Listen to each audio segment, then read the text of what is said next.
Mayong adlaw mga bayong pinday. Karon kay adlaw mga pindot. Bago ta buhat sa atuang buhaton. Palihog sa kong pindot ani oh. Karon kay wala man tayo ismel og trabaho. Atong buhaton karon magmaoy ta. Sugdan nato atong pagmaoy. Tara. Karon mga bay, naibal-an na jud ninyo akong kamaoy. Ako'y expert ani sa mua.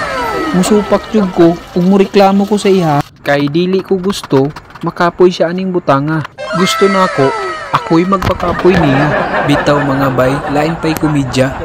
Atong higugmaon jud ang atong asawa. Tips na ako ni sa inyo mga bay. Kung mag-away gani mo sa imong asawa, ingna, tama ka. Pero tama na. Gayon itong parilakson, dili samok-samokon. Samtang natulog silang duha, hinay-hinay punta og balik sa atong pagkamaoy.